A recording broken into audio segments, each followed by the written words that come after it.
Morning teachers. இன்றைக்கி short ட்ரிக்ஸை பற்றி பார்க்கலாம். இன்றைக்கி ஷார்ட் ட்ரிக்ஸ் எதுக்காக நம்மளுக்கு யூஸ் ஆகுது அப்படின்னு பார்த்தீங்கன்னா, டெட் எக்ஸாம் எழுதும்போதோ இல்லை டிஎன்பிஎஸ்சி எக்ஸாம் எழுதும்போதோ உங்களுக்கு நேரத்தை மிச்சப்படுத்துறதுக்காக தான் இந்த ஷார்ட் ட்ரிக்ஸ். நீங்கள் மேக்ஸ் டீச்சராக இருக்கிறதால உங்களுக்கு ப்ரீஃபாக போட்டு விடை கண்டுபிடிக்க தெரியும். இருந்தாலும் நம்ம அதை எப்படி குயிக்காக நம்ம செயல்படுத்துறது, இந்த டைமை எப்படி மற்ற சப்ஜெக்ட்டுக்கு யூஸ் பண்ணிக்கிறது அப்படின்றதுக்காக தான் இந்த ஷார்ட் ட்ரிக்ஸ் பார்க்குறோம். ஃபஸ்ட்டு டாபிக் பார்த்தீங்கன்னா, கண்டவுடன் விடை காணுதல். பார்த்த உடனே நீங்கள் சொல்லணும். ஒரு நம்பரை பார்த்த உடனே அது வர்க்க எண்ணா இல்லையா அப்படின்னு நீங்கள் கண்டுபிடிக்கிறதுக்கு ஒரு ட்ரிக் இருக்குது. அது என்ன ட்ரிக்குன்னா, 2 3 7 8ல் முடியணும். அதாவது லாஸ்ட்டு டிஜிட்டு, அதாவது ஒன்ஸ் டிஜிட் 2 3 7 8ல் முடிஞ்சதுன்னா அது டெஃபினட்டாக வர்க்க எண் கிடையாது. இங்கே பாருங்கள், 123 233 37 48. இப்போ பாருங்கள், இந்த ஒன்ஸ் டிஜிட்டில் 3 3 7 8 2ன்னு முடிஞ்சதுன்னா அது ஸ்கொயர் நம்பராக இருக்கிறதுக்கு வாய்ப்பே இல்லை. அதனால தான் நம்ம எடுத்த உடனே அது வர்க்க எண்ணா என்ன, ஸ்கொயர் நம்பராக என்னன்னு பார்க்குறதுக்கு நம்ம என்ன செய்யணும், அந்த ஒன்ஸ் டிஜிட்டை பார்த்தே சொல்லிடணும். இந்த மாதிரி 2 3 7 8ல் முடிகிற நம்பர் வந்ததுன்னா அது வர்க்க எண் இல்லை. அப்படி கொடுக்கப்பட்ட 4 எண்களில் எது வர்க்க எண் அல்ல அப்படின்னு கண்டுபிடிக்கிறதுக்கு இது ரொம்ப ஈஸியான ட்ரிப்பாக இருக்கும். அதனால் இந்த டிப்பு உங்களுக்கு ரொம்ப யூஸ்ஃபுல்லாக இருக்கும். அடுத்தது பாருங்கள், 2வது கணக்கு மதிப்பு காணுதல், வேல்யூவை கண்டுபிடிக்கிறது. நீங்கள் 7th 8th படிக்கும்போது இந்த ஐடென்டிட்டியை பார்ப்பீங்க. a + b ² = a² + 2ab + b². அப்போ a² + b²க்கு வேல்யூ நீங்கள் போட்டு இதை டெரிவ் பண்ணி இதுக்கு நீங்கள் வேல்யூ கண்டுபிடிக்கிறது. இதில் ஒரு ஷார்ட் ட்ரிக் இருக்குது. இந்த மாதிரி x + 1/x = 3ன்னு கொடுத்துட்டு x² + 1/x² என்ன அப்படின்னு கேட்டால் அந்த ஐடென்டிட்டியை யூஸ் பண்ணாமல் நீங்கள் இந்த ஃபார்முலாவை மட்டும் யூஸ் பண்ணால் போதும். இதனுடைய வேல்யூ என்ன, 3. அப்போ 3ன்றதுக்கு ஸ்கொயர்டு என்னது, 9. அப்போ -2. அப்போ என்னது, வாட் இஸ் த ஆன்சர், 7. பார்த்த உடனே நீங்கள் அதுக்கு வேல்யூவை சொல்லிடலாம். இப்போ x + 1/x, x² + 1/x² value என்னன்னு கேட்டாங்கன்னா இதனுடைய வேல்யூவை ஸ்கொயர் பண்ணி அதை -2 போட்டிங்கனாலே உங்களுக்கு கிடச்சிடும். தேர்டு பாருங்கள், கை கொடுத்தல். இப்போ ஒரு குரூப்பில் 10 பேர் இருக்காங்க. அந்த 10 பேரும் ஒருத்தவங்களுக்கு ஒருத்தவங்க கை கொடுத்துக்குறாங்க. அப்போ எத்தனை தடவை கை கொடுத்துக்குவாங்க அப்படின்னு ஒரு கணக்கு கேட்குறாங்கன்னா, இப்போ நீங்கள் அதை போய் நீங்கள் அப்படியே ரெடியூஸ் பண்ணி 10 பேருக்கு இருந்தாங்க, அப்புறம் 9வது பேர் 9 பேருக்கு கை, 8 பேருக்கு கை கொடுக்குறாங்கன்ட்டு நீங்கள் கவுண்ட் பண்ணிட்டு இருக்க தேவையில்ல. இதுக்கு தான் சிம்பிளான இந்த ஃபார்முலா. இந்த ஃபார்முலாவை யூஸ் பண்ணிங்கனாலே போதும். இப்போ 10 பேர் தானே, அப்போ 10 -1/2. அப்போ என்னது, 19 90/2 = 45 முறை அந்த நிகழ்வானது நடந்திருக்கும். அதான் ஈஸியாக நம்ம கண்டுபிடிச்சிடலாம். அடுத்தது பாருங்கள், மேஜிக் நம்பர்ஸ். மேஜிக் நம்பர்ஸ்ன்றது அதாவது இந்த 3 டிஜிட் நம்பரு இது அப்படியே ரிப்பீட் ஆகிருக்கு. இப்போ 2,54,254 254 254 அப்படின்னு வந்துருக்கு. இந்த மாதிரி ரிப்பீட் ஆகிருக்கிற நம்பரு இப்போ 7 11 13ல் டிவைஸ் ஆகுமானாக்கா கண்டிப்பாக ஆகும். இந்த மாதிரி ஒரு 3 டிஜிட் நம்பர் 125 × 125 அப்படின்னு வந்துடல, 656 அப்படின்னு வந்ததுன்னாக்கா உங்களுக்கு இது மாதிரி பாருங்கள் 3 டிஜிட்டாக ரிப்பீட் ஆகும்போது இந்த நம்பரால் கண்டிப்பாக டிவைட் ஆகும். ஏன் அப்படி டிவைட் ஆகுது அப்படின்னு பார்த்தீங்கன்னா, இதை 3த்தையும் மல்டிப்ளை பண்ணிங்கன்னா 1001 வரும். ஒரு நம்பரை, அதாவது ஒரு 3 டிஜிட் நம்பரை 1001ஆல் நீங்கள் மல்டிப்ளை பண்ணி பார்த்தீங்கன்னா உங்களுக்கு அதே 3 டிஜிட் நம்பரு பக்கத்தில் வந்துடும். அதுதான் அதுக்கு ரீசன். அதனால் நீங்கள் இந்த மாதிரி நம்பர்லாம் போட்டு பார்த்தீங்கன்னா உங்களுக்கு ஆன்சர் ஈஸியாக கிடச்சிடும். அதுக்கடுத்து விரலை வச்சு மேஜிக் பண்ணுறது. இங்கே பாருங்கள், நம்ம கை விரல்லே 0, அதாவது சுண்டு விரலை 0 டிகிரினோ, அடுத்தது 30 45 60 90, அதாவது 0 30 45 60 90 டிகிரி அப்படின்னு கொடுத்துட்டாங்கன்னா, அதாவது இருந்ததுன்னா அதுக்கு நம்ம சைன் வேல்யூ காஸ் வேல்யூ பார்க்கும்போது நம்ம இந்த சைன் 0வை நம்ம போடும்போது 1/2. இப்போ என்ன செய்யணுன்னாக்கா இந்த ஸ்கொயர் ரூட் ஆஃப் 2 அப்படின்னு போட்டுக்கிட்டால் போதும். இப்போ பாருங்கள், இந்த நம்பர் 0க்கு வேல்யூ கேட்டாங்கன்னா நம்ம இங்கே என்ன போட்டுக்கிறோம், 0 தான். ஏன் பாருங்கள், இந்த சுண்டு விரலுக்கு அப்புறம் விரலே இல்லை, அதனால் இங்கே 0ன்னு போட்டுக்கிட்டிங்கனாக்கா உங்களுக்கு 0 தான் வரும் ஆன்சர்.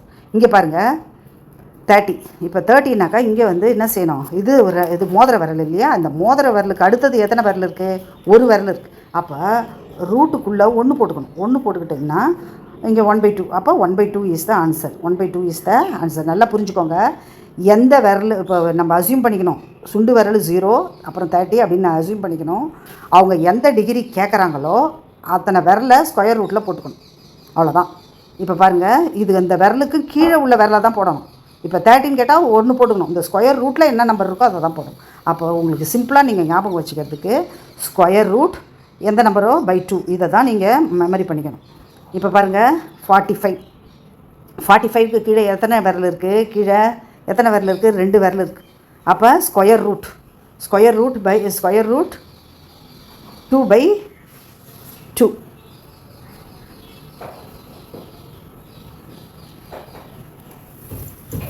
அப்போது என்ன ஆகுது, இந்த 2வை 2 இன்ட்டு ரூட் இன்ட்டு ரூட்டுன்னு போவோம்.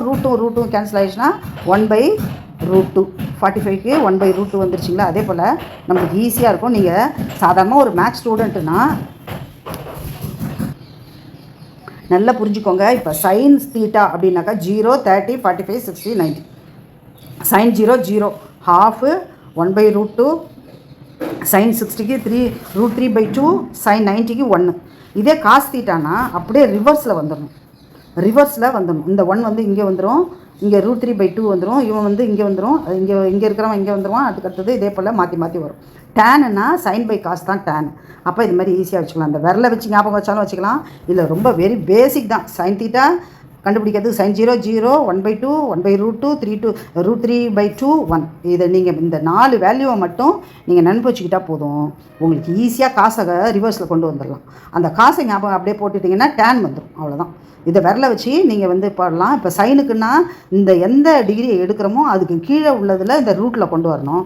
இதே காசுக்குன்னா விரலுக்கு மேலே எந்த டிகிரியை பார்க்குறோமோ அந்த விரலுக்கு மேலே உள்ளதை நம்ம கொண்டு போவோம். இப்போ பாருங்களேன், காஸ் 30 என்னது √3/2. இங்கே பாருங்கள், விரலுக்கு மேலே நம்ம குறிப்பிட்ட விரலுக்கு மேலே எத்தனை விரல் இருக்குது? 3 இருக்குது. அப்போ இந்த ரூட்டுக்குள்ளே எதை போடணும்? 3/2. இதுதான் வந்து உங்களுக்கு ஆன்சர் ஆகும். இது நல்ல ஒரு இன்ட்ரெஸ்டிங்காக இருக்கும். சின்ன பிள்ளைங்களா இருந்தாக்கா ஆர்வமாக கற்றுக்குவாங்க. அடுத்தது 6வது ட்ரிக்கு பார்த்தீங்கன்னா சொக்கட்டோன்ற மந்திரத்தை நீங்கள் ஞாபகம் வச்சுக்கணும். இப்போ சைன் தீட்டா அப்படின்னாக்கா ஒரு ரைட் ஆங்கிள் ட்ரையாங்கிளில் சைன் தீட்டானா என்னன்னு ஞாபகம் வச்சுக்கிறது சிலவங்களுக்கு மறந்து போயிடும். இந்த சொக்கட்டோவை வந்து நீங்கள் நினப்பு வச்சுக்கிட்டிங்கனாக்கா சோகாட்டோன்ற மந்திரத்தை நீங்கள் ஞாபகம் வச்சுக்கணும் தான். Opposite by ஹைபாட்டேனியஸ். காசுன்னா என்னது? காட்டோ அப்படின்போது காசுன்போது அட்ஜஸ்டன்ட் பை ரெண்டுத்துக்குமே ஹைபாட்டேனியஸ் தான் கீழே வரும். சைன் தீட்டாவுக்கு இந்த ரைட் ஆங்கிள் ட்ரையாங்கிளில் இது தீட்டாவாக இருந்ததுன்னா இதுதான் என்னது? ஆப்போசிட். இது அட்ஜசன்ட், இது ஹைப்போட்டேனியஸ். இப்போ சைன் தீட்டா அப்படின்னாக்கா ஆப்போசிட் பை ஹைப்போட்டேனியஸ். வந்து நம்மளுக்கு வந்து காஸ் தீட்டா அப்படின்னாக்கா அட்ஜசன்ட் பை ஹைப்போட்டேனியஸ். டேன் தீட்டாவை எடுத்தோம்னாக்கா நம்மளுக்கு என்ன வரும்? ஆப்போசிட் பை அட்ஜசன்ட் அப்படின்ட்டு நம்ம ஞாபகம் வச்சுக்கலாம். இல்லை இந்த சொக்காட்டோ அப்படின்ட்டு கூட நீங்கள் ஞாபகம் வச்சுக்கலாம். Sine cos tan opposite by hypotenuse, adjacent by hypotenuse, ஓனாக்கா ஆப்போசிட் பை அட்ஜசன்ட். இந்த நம்ம இது வச்சாக்கா சைன் தீட்டா. டேன் தீட்டானாக்கா அப்படியே ரிவர்ஸில் வரணும். அடுத்தது பாருங்கள், இந்த ஃபேஸை ஞாபகம் வச்சுக்கோங்க. இந்த ஃபேஸில் பெருக்கல்ல அதாவது முழுக்கல்ல பெருக்கலாக இருந்தாலும் சரி, எண்களை 2 மைனஸ் இன்ட்டு மைனஸை நம்ம பெருக்கிறோம். அதாவது பெருக்கும்போது நம்மளுக்கு என்னது? -4 × -3 அப்படின்னு வந்ததுன்னா உங்களுக்கு என்ன வரும்? 12 வரும். அப்போ +12 இல்லை -12 அப்படின்னு நம்மளுக்கு ஒரு குழப்பம் வந்துடும் அந்த இடத்துல. அப்போ என்ன செய்யணுன்னாக்கா இந்த ஃபேஸை ஞாபகம் வச்சுக்கணும். இது மைனஸ் இன்ட்டு மைனஸ்ன்னு வந்ததுன்னா ப்ளஸ்ஸு தான் வரும். மைனஸையும் பெருக்கும்போது இந்த 3 தான், இந்த 3 குறி தான். Minus into minus plus. அப்புறம் இந்த மைனஸையும் இந்த ப்ளஸ்ஸையும் பெருக்குனா இங்கே மீதி என்ன இருக்குது? மைனஸ் தான் வரும். அப்போ ப்ளஸ் இன்ட்டு ப்ளஸ் வந்ததுன்னா ப்ளஸ் ஆன்சர் தான் வரும். ஒரு மைனஸ் வந்துடுச்சுன்னா மைனஸ். ப்ளஸ்ஸு முன்னாடியோ பின்னாடியோ மைனஸ் வந்ததுன்னா இது வந்து பெருக்கல் விதி. இந்த பெருக்கல் விதியில் ஏதாவது ஒன்று மைனஸ் வந்ததுன்னா உங்களுக்கு இங்கே என்ன வரும்? மைனஸ் வரும். இல்லை ரெண்டுமே ப்ளஸ்ஸாக இருந்தால் ப்ளஸ்ஸு, ரெண்டுமே மைனஸாக இருந்தால் ப்ளஸ். இந்த ஃபேஸை ஞாபகம் வச்சுக்கோங்க. Minus into minus plus, minus into plus minus, plus into minus அப்படியே ரிவர்ஸில் அப்படியே நீங்கள் வரும். இது 3 தான் மாற்றி வரும். அவ்வளோதான். 2 புருவத்தை ஞாபகம் வச்சுங்க, மைனஸ் மாதிரி. மூக்கை ஞாபகம் வச்சுங்க, ப்ளஸ் மாதிரி. 2 மைனஸ் வரும்போது ஒரு ப்ளஸ் வரும். ஒரு மைனஸாக இருந்ததுனாக்கா மைனஸு, அப்புறம் ப்ளஸ் மைனஸ் வந்ததுனாலும் மைனஸ் தான் வரும். இதை நீங்கள் ஞாபகம் வச்சுக்கணும். இப்போ பாருங்கள், -2 பெருக்கல் மைனஸ், அதாவது +1 ஞாபகம் வச்சுக்கோங்க. இப்போ நம்மளுக்கு -2 தான் ஆன்சர் வரும். ஏன்னா இதில் ஒரு மைனஸ் இருக்குது, அதனால் மைனஸ் ஆன்சர் வரும். இதில் பாருங்கள், 2 பேர் சேர்ந்தாக்கா பலம் தான் வரும். அப்போ பெருக்கும்போது 2 பேர் பலத்தை பெருக்கும்போது ஆட் பண்ணணும். அப்போ a/m பெருக்கல் a/n அப்படின்னாக்கா what is answer? a/m + n. அதே டிவிஷன்னாக்கா பலம் இழந்துடும், அதனால் மைனஸில் வந்துடும். a/m / a/nனாக்கா a/m - n. அப்போ பலம் இழந்துறதால உங்களுக்கு வகுக்கும்பொழுது மைனஸில் வரும், பெருக்கும்பொழுது பலமாயிடுன்றதால் ப்ளஸ். அப்படி ஞாபகம் வச்சுக்கோங்க. அடுத்தது பகா எண்கள், ப்ரைம் நம்பர்ஸை பற்றி பார்க்கும்பொழுது 1 to 100 தான் மோஸ்ட்டாக கேட்பாங்க. இந்த 1 to 100 எத்தனை ப்ரைம் நம்பர்ஸ் பார்த்தீங்கன்னா 25 ப்ரைம் நம்பர்ஸ். இதை 2 3 5 7 அப்படின்ட்டு 1 to 10 நம்பர்ஸ் இருக்குது. அதை ஞாபகம் வந்து 4 நம்பர்ஸ் இருக்குது. அதே போல் 11 to 20 4 நம்பர்ஸ் இருக்குது. அப்போ 11 13 17 19 4 நம்பர்ஸ் இருக்குது. அதே போல் 21 to 30, 31 to 40, 41 to 50, 60, 100. இப்போ 91 to 100ல் எத்தனை நம்பர்ஸ் இருக்குது? ஒரே நம்பர் தான் இருக்குது. ஆக மொத்தத்தில் பார்த்தீங்கன்னாக்கா இதை மொபைல் நம்பர் மாதிரி ஞாபகம் வச்சுக்கோங்க. 4422 322 321 அப்படின்னு ஞாபகம் வச்சுக்கோங்க. இந்த 44ன்றது ஃபஸ்ட்டு 10 நம்பர்ஸில் 4 நம்பர்ஸ் இருக்குது. 11 to 20ல் 4 நம்பர்ஸ் இருக்குது. இதே மாதிரி பார்க்கும்பொழுது 1 to 50ல் எத்தனை நம்பர்ஸ் இருக்குது? 15 நம்பர்ஸ் இருக்குது. இதை கூட்டி பாருங்கள், 15 வரும். அதுக்கப்புறம் 10 நம்பர் வரும். அப்போ இது வந்து 1 to 50ல் எத்தனை நம்பர்ஸ் இருக்குது? ப்ரைம் நம்பர்ஸ்னால் 15 நம்பர். அதே போல் 51 to 100ல் 10 நம்பர்ஸ் தான் இருக்குது. 22 321. ஈஸியாக மொபைல் நம்பரை ஞாபகம் வச்சுக்கிற மாதிரி 4422 32231. இதை நீங்கள் ஞாபகம் வச்சுக்கிட்டிங்கன்னா இப்போ சப்போஸ் வந்து 51லேருந்து 60 வரைக்கும் உள்ள நம்பர்ஸில் ப்ரைம் நம்பர் எத்தனை அப்படின்னாக்கா இந்த ஃபோன் நம்பரை சர்ச் பண்ணி எழுதிங்கன்னா 2 நம்பர்ஸ்னு சர்ச் பண்ணி எழுதலாம். 91 to 100ல் எத்தனை ப்ரைம் நம்பர் இருக்குன்னா 1ன்னு எழுதலாம். அப்போ உங்களுக்கு ஈஸியாக இருக்கும். 1 to 50ல் 15, 51 to 100ல் 10. இதில் முக்கியமாக 1ன்றது ப்ரைமும் கிடையாது, நான் ப்ரைமும் கிடையாது, காம்போசிட் நம்பரும் கிடையாது. அது வந்து நியூட்ரல். அதனால் 1 வந்து பகு எண்ணும் அல்ல, பகா எண்ணும் அல்ல. ஆக மொத்தத்தில் 25 ப்ரைம் நம்பர் இருக்குது. அப்போ காம்போசிட் நம்பர் பார்த்தீங்கன்னாக்கா உங்களுக்கு 75ன்னு கால்குலேட் பண்ணிட்டாதீங்க, 74 தான் போடணும். ஏன்னா 1 விட்டுடணும். அதை நல்லா ஞாபகம் வச்சுக்கோங்க. அடுத்தது முக்கியமான பாயிண்ட்டு, இன்னும் நல்லா யூஸ் ஆகும் உங்களுக்கு வந்து கியூபிக் ரூட் கண்டுபிடிக்கிறது. கியூபிக் ரூட்டில் இந்த டிஜிட் மெத்தடில் நம்ம கண்டுபிடிச்சிடலாம். இப்போ நீள்வகுத்தல் முறையெல்லாம் நம்ம கண்டுபிடிப்போம் இல்லையா, வர்க்கத்தை கண்டுபிடிக்கிறதுக்கு. அதே போல் இந்த கியூபிக் மெத்தடில், இந்த டிஜிட் மெத்தடில் இந்த கியூபிக் ரூட்டை நம்ம கண்டுபிடிக்கிறோம். இங்கே பாருங்கள், 1 4 5 6 9 0ன்னு ஏண்டாவும் இல்லையா, அதை ஒன்ஸ் டிஜிட்டு. அந்த நம்பர்லாம் எதில் முடியுதோ அதே நம்பர் தான் வந்து உங்களுக்கு என்னது க்யூப் நம்பரும் அமையும். இப்போ 1 cube 1, 2 cube 8, 3 cube 27, 1 cube 1, 2 cube 8, 3 cube 27.